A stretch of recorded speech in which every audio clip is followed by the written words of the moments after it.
Can we just talk? Metro FM Talk with Faith Mangope. Monday to Thursday, 7 p.m. to 9 p.m. It's 20 minutes after 8 o'clock. Of course, we've seen that it's not the first time we've had fringe groups long advocating for the cession of the Western Cape from the rest of South Africa and the creation of an independent state of the Cape of Good Hope. And of course, there have been debates regarding exactly, is this malicious intent just to further divide a country that has been polarized and comes from an apartheid past of segregation by people who clearly do not understand what it took to get this very same democracy, or is there actual merit and constitutional grounds that allows for it to happen? Now, this is a conversation that can get emotional, and I would love your take on it. I really would. I would love your take on it, because it's not just focusing on the Cape independence, right? We're talking here about the possibility of advocating for an independence of any province. So tomorrow it could be the independence of Gauteng, or the next month it could be the independence of the Free State. Heck, it could be the independence of KwaZulu-Natal. Constitutionally, what is the merit behind it? Can it happen? And where do you sit when it comes to this? Well, let's bring in our guests this evening who are going to really give us an educational framework. First up, we've got Philip Craig, who is a Cape Independence co-founder. We're also joined by Cameron Dugmore, who is the ANC's Western Cape leader of the opposition in Parliament. We're also joined by Asanda Mwasheng, who's a political and governance analyst. And more than anything else, it's you. And please give us a call or even drop us a voice note regarding your thoughts on this advocating of an independence, not just of the Western Cape, really, but let's look at the independence of provinces. Perhaps, Philip, let's start off with you, and a very good evening to you, and welcome to Metro FM Talk. Just talk to us a little bit here about the conceptualization of Cape independence. I mean, where did the conceptualization of it come from, or the need for it to actually be taken forward come from? Take us from the start. Thank you, Faith, and thank you for the opportunity to join you this evening. I think probably the easiest way, you've talked in your lead up there about democracy and how hard we fought for democracy in South Africa, and I think that's a really good place to start. And essentially, the fight for Cape independence is a fight for functional democracy for the people of the Western Cape. And what we have to look at is say, look, okay, we've got this new system of government after 1994. How has that worked out? And in the Western Cape, we've ended up with this statistical fact that for 30 years, the majority of Western Cape voters have never once been governed by the party of national government they voted for, and they have no reasonable prospect of that ever happening in the foreseeable future. So they're trapped in a system where they're perpetually governed by somebody they voted against, and whose policies they disagree with. And all people have this right to self-determination, to be in control of their own destiny. And fundamentally, so Western Cape independence is not about racism, it's not about segregation, it's simply about saying, look, as a group of people, 7 million of us, in all of our diversity and races, we are not being governed according to our democratic will, and that's never going to happen in the South African system. And if we break away from South Africa and form our own country, then we can be governed according to our own will, we can elect the government that we actually want, and we can be governed according to the policies that we choose, which will then fundamentally improve the quality of lives of people in the Western Cape. And when we looked at polling, about 70% of people in the Western Cape say they believe that their quality of life would fundamentally improve were the Western Cape to get independence, and actually we think that's absolutely what will happen. Well, okay, so you're basically saying that though they voted for, because they've got a provincial government, right? So the provincial government of the Western Cape is a democratic alliance. So ideally what you're saying is that the people of the Western Cape, and this is basically where I would invite the people, if you are a resident or a resident of the Western Cape, and you are part of the polling of wanting Cape independence, won't you give us a call? Won't you give us a call, drop us a voice note? What are your thoughts? Because it's one thing to be speaking about you, but it's a different thing to be speaking to you. So if you reside in the Western Cape, if you work in the Western Cape, you're a person of the Western Cape, and you're listening to the conversations that have been ongoing regarding the pursuit of a Cape independence, Where do you sit on it? I would love to hear from you this evening. Does it have merit on the cause, or is this just a ploy for further racial segregation on behalf of a small constituency? That's what I would love to hear from you this evening. So you're saying, Philip, back to you. The Democratic Alliance has been voted as the political party of governance from a provincial perspective. And you're saying the people of the Western Cape would rather have the very same Democratic Alliance to be their representative at a national level as per their vote to have the Democratic Alliance, for example, governing at the province. Yeah, well, absolutely. So we have to understand that the South African system of government is what's called a quasi-federal unitary state. It looks like it's federal. We have got this provincial government, but it's got very, very little power. So actually, even though the people of the Western Cape for the last 15 years in this context have voted for the DA, what are they voting for? They're voting for a market-related economy. They're voting for not genuine non-racialism. They're voting for those policies of DA, but actually they're being governed. We've got the ANC national government that's setting economic policy, that's controlling the police force. So fundamentally, yes, we've got a DA provincial government, but that's got so little power that effectively all of the decisions aren't being made by that government. They're being made by the national government that we voted against. So that is the issue, that we're trapped. The essence of the right of self-determination is that all people are entitled to be governed according to their democratic will, and that fundamentally isn't happening in the Western Cape. I hear you. Asada, let me bring you into this one because, again, this is Philip's perspective regarding why is it that they're advocating for an independent Western Cape and saying that they chose the Democratic Alliance to be the political party of governance of choice. But from a national perspective, they're not getting those fruits because obviously the ANC is the national government in this case. But I want to go to the nitty-gritties here of governance, of where our constitution sits when it comes to this advocacy, and exactly what the sentiment is. Is it truly 70% of people in the Western Cape that want to see an independence of the Western Cape, or is that a polling just hogwash, just a bunch of people that want to see the Western Cape in the hands of perhaps run by a minority instead of being run by an inclusive economy? Asanda, very good evening to you. Good evening, and thank you so much for having me. I think, people like banding about percentages, first of all. So if I poll 20 people and 70% of them say they want something, I will come out saying 70% of people want this particular thing. But it means nothing if you look at the context of what is the actual percentage of people in terms of the population. So it's a lie that 70% of people in the Western Cape want this Cape independence, because we haven't polled every single person that lives in the Western Cape. I can tell you for a fact, as a person who lives in the Western Cape, that I do not want Cape independence. Okay, fact, so you don't fall part of that 70%. I am not part of that 70%. Gotcha. And I don't know any people that fall into that 70%. And I know many people. So already I can tell you, just from my own kind of personal friends and family, that we don't want that. And, that's like more than 70% of the people that I know in the Western Cape would not want that. And that's just a kind of statistics thing.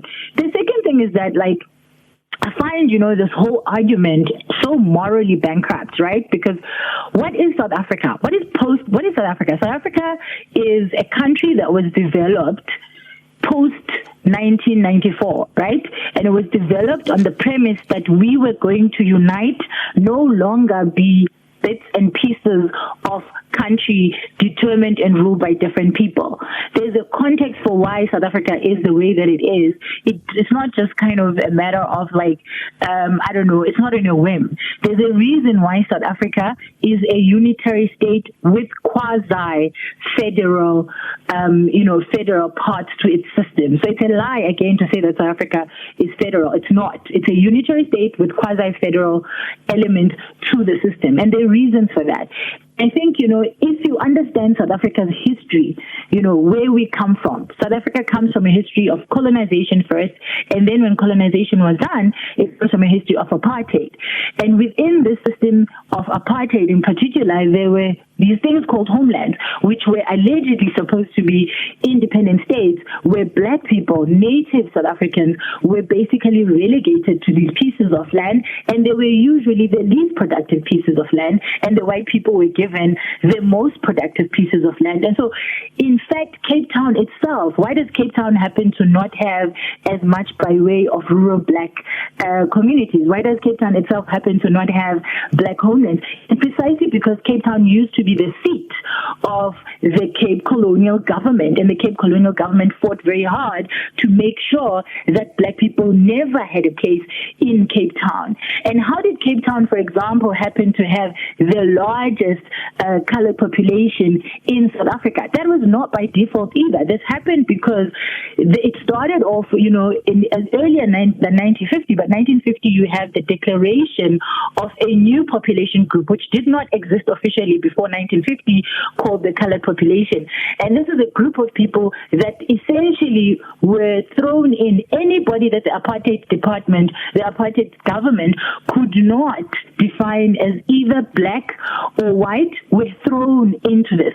A lot of people who define themselves as colored are people who were, the product of mixed race relationships between African, South African, black people, and white people. Some of them particularly were relationships between people from Ku communities, people from Nam communities, people from Greco communities, what is now spoken of as Ku, as Khoi and San, or even Khoi San, which is the wrong term, but that's another conversation. And so how did we end up with a huge Cape colored population? We ended up with this population because the government of the day actually created incentives and job reservations, which ensured that, people who were previously native, Griqua, Nama, etc., that they chose to be able to continue to be South African, to hold a South African passport, to hold a South African ID. They were incentivized that if you remove your native identity and you take up this new identity, you will get these benefits under this apartheid system. So it's not as if there's a history, as people like to pretend, of the Cape Colored. Like, the Cape Colored is actually a creation of the government. It's not necessarily an indigenous original people. The indigenous original people are all black and African, because hello, we are in Africa. And so if you understand that context, and you understand how we come to be this South Africa, and you understand how we came to, because that was even a compromise agreement based on us as South Africans wanting to move forward together, that we will never have any homelands. So this talk of Cape independence is really all about riling people up.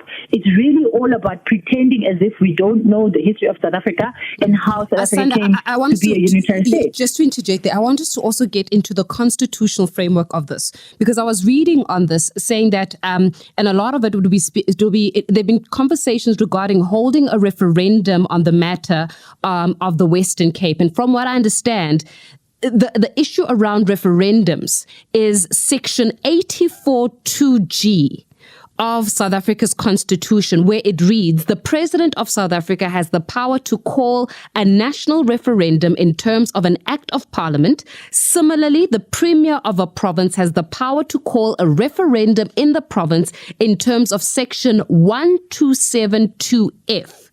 From what we understand, though, is it not applicable to the Western Cape? And what would be so? I mean, if can Alan Winde call a referendum in terms of Section 1272F for the purpose of saying, do you guys want a Cape sit? So the thing is that there are many things that are possible in law. So if you look at my first kind of conversation, it's around the moral justification, the moral authority. Is this a good thing for the country? The answer is no. So secondly, legally, is it possible to hold a referendum? Potentially. But, however, I want to caution this, that, before people can even think about a so-called Cape independence, you would have to change the constitution such that South Africa is no longer a unitary with quasi-federal element, and that it becomes a fully federal state.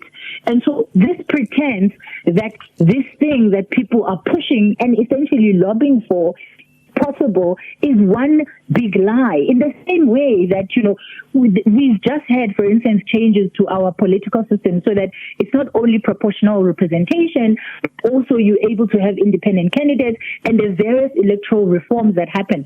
Those reforms happened because there was a public participation process. They happened because there was a whole process that led up to the constitution having to be changed in order for these things to be reality. So essentially what Cape Independence and all of these people who are funding it are doing is they are lobbying us and trying to get us to a point as a country where this conversation seems normal, where this conversation seems logical, whereas it's actually all a lie. It doesn't matter how many times, the ANC continues to win national and the DA continues to win the DA continues to win the Western Cape, because the same argument that they are making can be made. For example, if we go and we say, let's just for one second entertain this, right? Let's say we allow this full federalism. Then you're going to have, let's say, a DA in the Western Cape. Then you're going to have, let's just say, an IFP in KZN. Then you're going to have a UDM in the Eastern Cape. Then you're going to have, all of these things, which essentially lead to a country that is not one country, but is like little bits and pieces of country. And unfortunately, people of Cape Independence, people of DA, and all of these political parties seem to be inspired by the American system, which Americans themselves will tell you is not working. Because in America, you can go from one state where something is legal and cross over, and it's illegal in the next state. And that is not the country that we as South Africans want, precisely because we come from a country where, you could be in the Transkei where something is legal and cross over to South Africa where something is illegal. I hear you, Asanda. There are no South Africans who want that to happen. It's just a pipe dream that they have. I definitely hear you on that. We're going to continue. Listen, I've got lots of voice notes on this. I'm going to take your calls on this. And this is not necessarily just about Cape Independence. It's just that we've got, obviously, Cape Independence and the advocacy group that is represented here.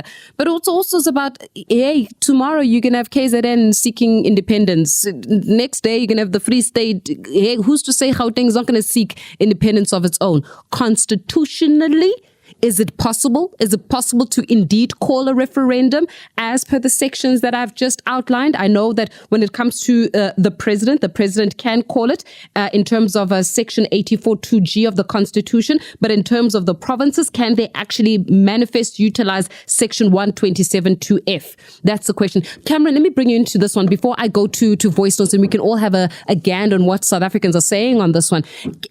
You see, And you're a representative of the African National Congress, and I appreciate it because I get to have honest conversations about this.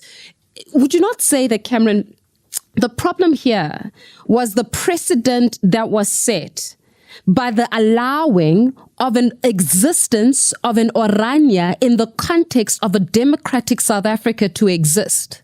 There is a whole small space up north where people have got their own means of determination, where people do not succumb to the laws really of South Africa, where black people, they say Afrikaans people only. I've never heard in a country that is supposed to be truly democratic where you've got an Afrikaans people only space, where it is an Afrikaans people only space. And I've spoken to the people of Orania. I've spoken to the leaders of Orania.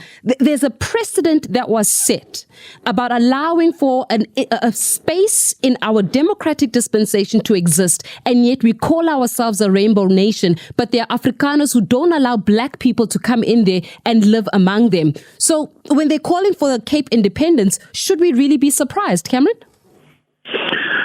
Thanks very much for the question. I just thought that before I get to that very quickly, because I know you're under pressure, a very useful place to start, which will also answer the Orania question, is our Constitution of the Republic of South Africa, which is the highest law in our land. And it says, we the people of South Africa, this is in the preamble, we recognize the injustices of our past.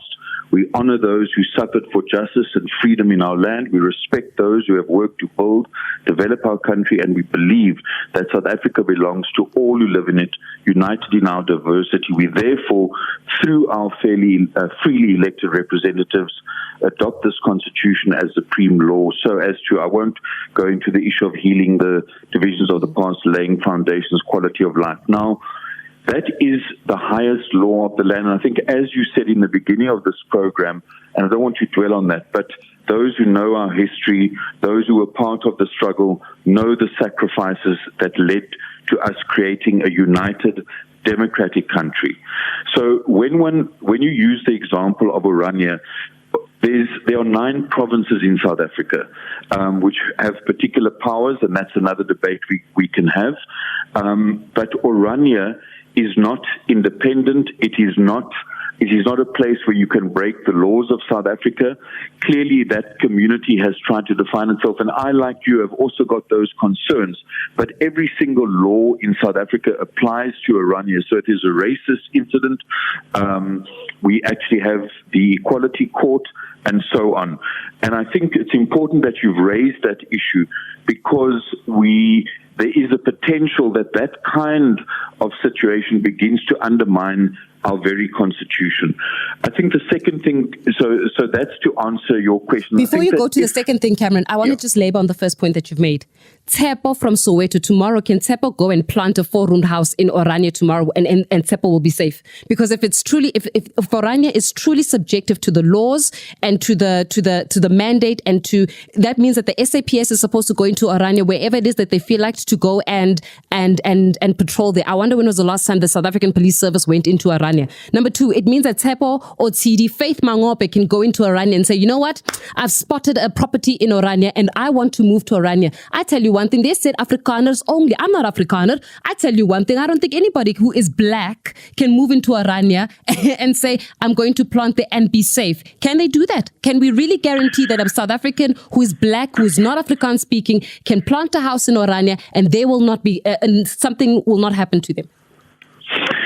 I think it's important that, I just repeat the issue that every single law in our republic applies to the area that some have named Oranje. In terms of property, I'm convinced, like most areas, there's a combination of state property, provincial, municipal property. That place falls under a particular municipality in the Western Cape. It's not in the Northern Cape, it's not a municipality of Oranje. So in terms of buying property, no one could stop the state making land available for people to live there, whatever their diverse backgrounds or languages or race is.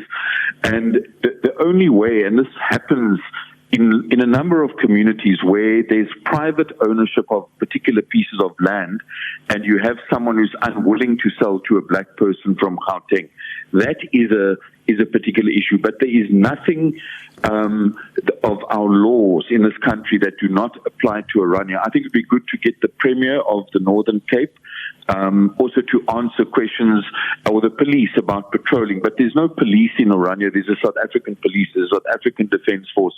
So, but I think what you're raising is the danger. And that's why what Phil Craig and these people in the Western Cape are trying to do must actually be seen for what it is. And if you don't mind, I would like to go on to that point. Mm-hmm. Yeah, look, the reality is, as much as those that call themselves Cape Exit and others protest and say this is not racist, the reality is it is racist. And I will explain that. The reality is that it is attempting to separate the united country that we actually have, and it is misleading people. They talk about they want a functional democracy, and it's not correct to say that the ANC has never governed the Western Cape. From 2004 to 2009, the ANC led government in the Western Cape. We had a premier called Ibrahim Rasool, and we're working very hard in to turn that situation around. But that's politics. So what I want to then say, I agree with your analyst that the 70% is nonsense. And we've said to Phil Craig on many public platforms and all the Cape Exit people, and go to the elections. There's an election coming up now in 2024. Go to the election, which everyone in our country is allowed to form political parties, and actually sell this idea and say, vote for us if you support a independent republic of the Western Cape, or a false start of the Western Cape, as others would call it. And you know what? If I can tell you that these parties did contest in the local elections in 2021 and got less than 1% of the vote, 0.6. So now They are attempting to speak on behalf of your analyst, who's from Cape Town. They're on my behalf, on anyone else's behalf, and try and pull us into something which simply takes us back. And I want to say very clearly, and we've been in these debates before with Phil Craig, this is never going to happen. It is not going to happen. You asked a question about the Constitution. You are correct that there are referenda that a premier of a province can call, and there's a particular section to that. I can give you that section. It's actually under the provincial, the powers of a premier.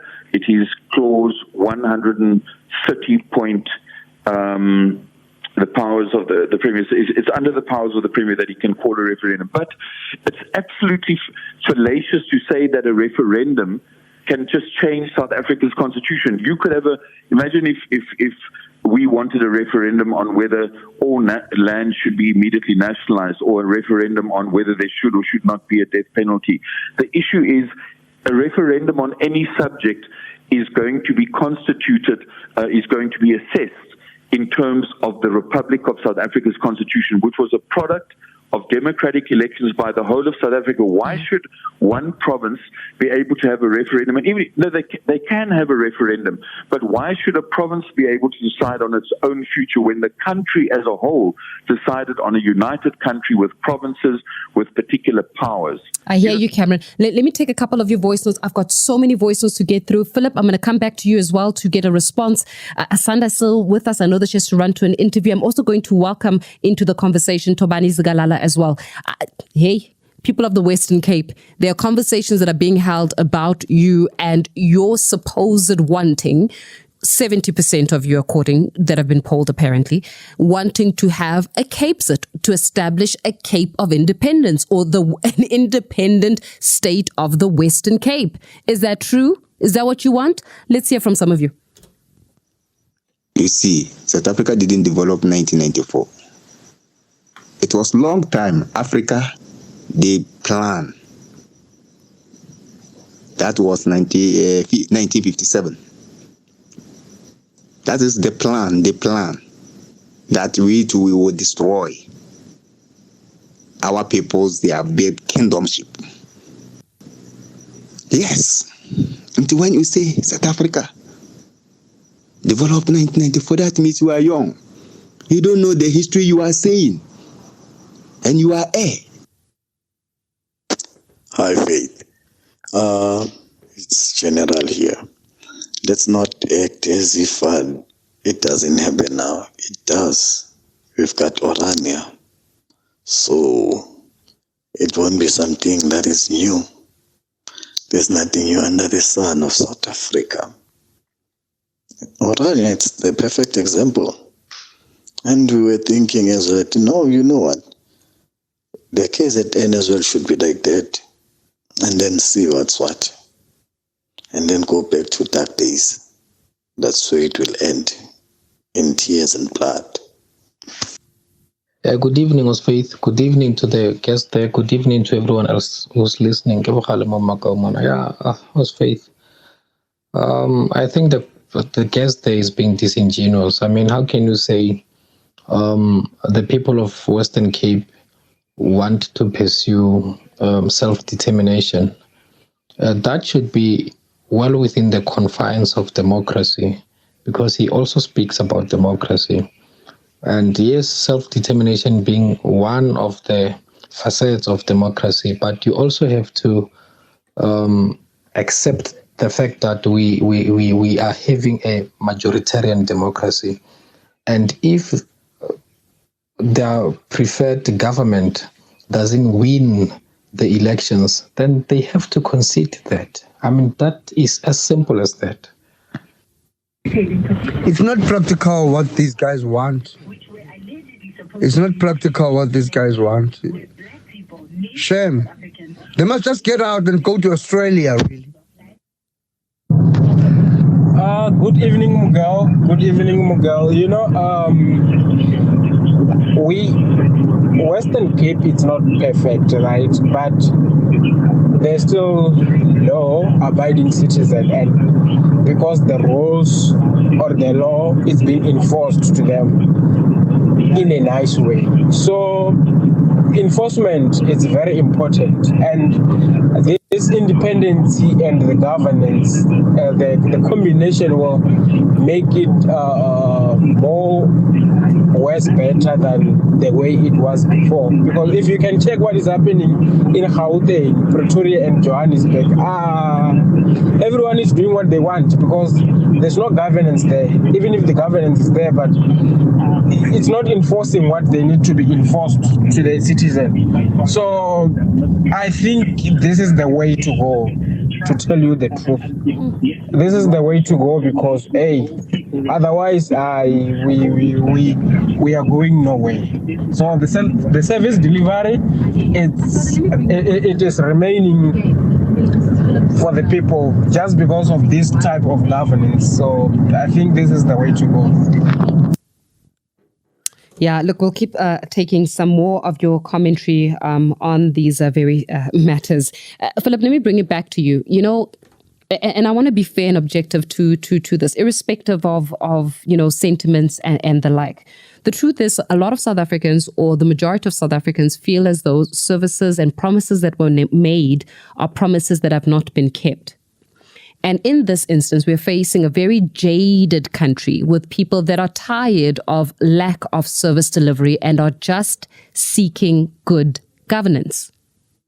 Then in the event, how does an independent Western Cape automatically or equal to better governance than the governance that is seen now?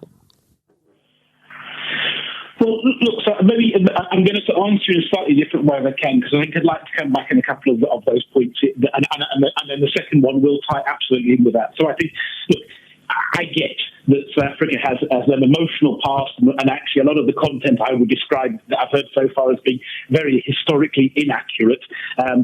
But emotional and perhaps understandably so. But I think what we can't do, we have to remember that our present now is going to become the past, in 20 or 30 years' time. So we can't get in a situation where we allow the horrors of the past to blind the rights of the people now. And we're talking about rights. The people of the Western Cape have an absolute right to self-determination, to determine their own destiny. And what happened 30 years ago, 50 years ago, 100 years ago, however wrong that was, can't be used to wipe out the rights of the people of the Western Cape now, that right to self-determination. So we must make this distinction. That isn't justifying what's happened, but we can't say, listen, we've had this terrible past, and therefore we're very sorry, but the people of the Western Cape can't actually enjoy their right to self-determination. That's an absolute right that they are entitled to, that's recognised in the Constitution and is recognised in international agreements that South Africa has signed. And then in terms of polling, I've been slightly misquoted because I talked about 70% of people saying they thought their lives would improve. 58% was the number of who in the last poll said they support Cape independence. But the argument to find out how many people support it is not to argue over the validity of our polls, which were done by a leading independent polling organisation. How many people were polled?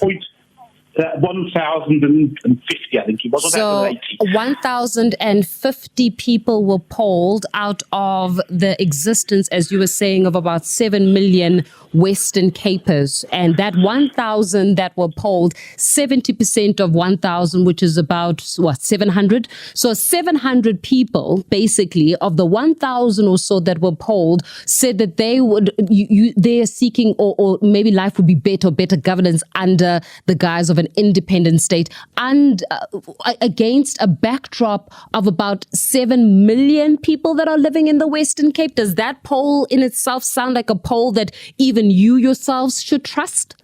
Absolutely, Faith, and unfortunately, I'm going to be taking this politely, that you're just showing your ignorance of how polling works. Scientific polling, which takes a democratically representative sample, a random sample, which is representative of the population as a whole, and then extrapolates, that's how polling works. The good thing is that I actually studied statistics, so I'm able to rebuttal on that one. And as a person that studied and graduated from statistics, I'll tell you one thing that is important in this analysis, Philip, is something called sampling size. Your sampling size is not only supposed to be representative of the demographic, but the sampling size itself is supposed to be representative of a margin that it can actually be arguable, which goes back to my point as a statistics graduate, that when you're taking a sample size of about 1,000 and saying, look, out of that 1,000, about 70% of them, which equals to about 700 people, which have been polled, are saying that it will be better under the Western Cape. It's not ignorance. As I said, I did the subject. It's not ignorance. It's really saying how much of that polling can you exactly legitimately trust, and how much of it is indicative, completely objective, indicative of a 70% of a 7 million demographic. That was my question. Okay, but then let me respond on that. And then if you're statistic, you should understand this better than anybody else.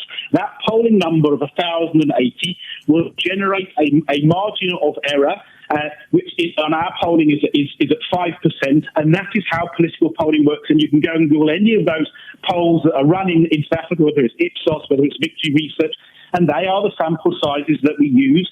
And if you put it into a sample size calculator for the voting population of the Western Cape, which is 3.2 million voters, you'll find that 1,080 is an ample, it's a relatively large sample size for political polling. But it remains polling. And the answer is, how do we establish what the Western Cape people want?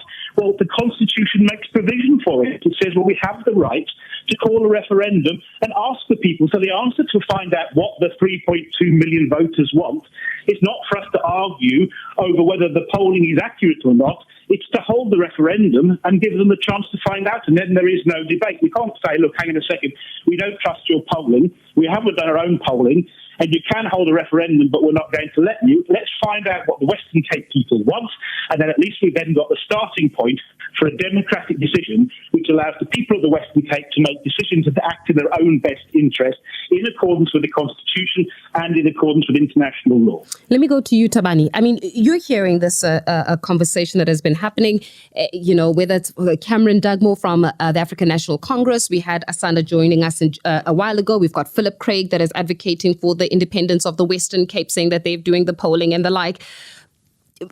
Let's go to South African sentiment here. Number one, as a united democratic or seeking to be a more united democratic dispensation, do you see this even being realized? Because I take it from the point of, I have to be smart about this.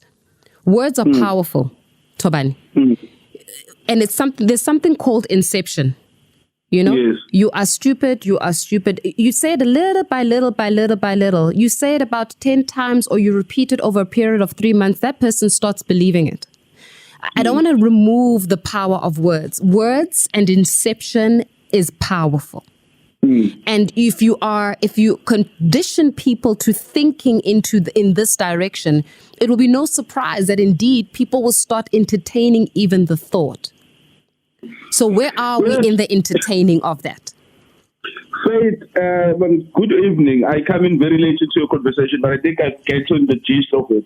For me, it's a very few things, Faith. The first thing is, I struggle really to find what is this real big need of the independence of the Western Cape, and who really wants this thing, right? Who really has this appetite for an independent Western Cape? For me, it comes up as if there is people who are almost hung over of a particular time in history, a particular time in South Africa's history, that they reminisce about this time and they feel that they do not belong in this new South Africa that we are trying to build. Unfortunately, of course, there's then the abuse of the Constitution, of course, with rights issues of self-determination, which I think, as much as it is there in the Constitution, but I think sometimes people may overextend it even to spaces where it doesn't pick up, it doesn't belong. The other thing is this idea, of course, now you've been called ignorant on the idea of the state of the polls that are being done, right? And who is these people? Where do they stay? If I go to Khayelitsha today and I ask questions of whether those people want to be outside of South Africa, will their response be yes? I don't think so. But so it's a big issue that I do not think that there's a big need for it And for me, as I say, people who seem to have loved the free clear and the folk start of pre-1994 South Africa, which is a South Africa that all of us are trying to work very hard. All of us have been trying to put what you call our maybe sometimes even our feelings aside to try and hold hands and build a new South Africa. But it seems there's a very big block of South Africa, some block of South Africa that who does not want to go where we want to go, Faith.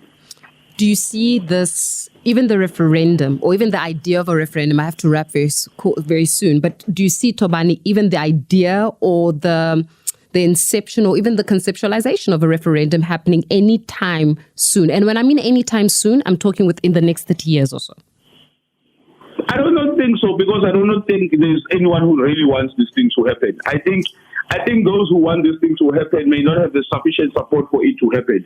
I think they're trying so much to bulldoze everyone to say there's a very big need for this. Unless there's a very big appetite, I don't see it happening, because there is no one really. The people who want this thing to happen may be a minority.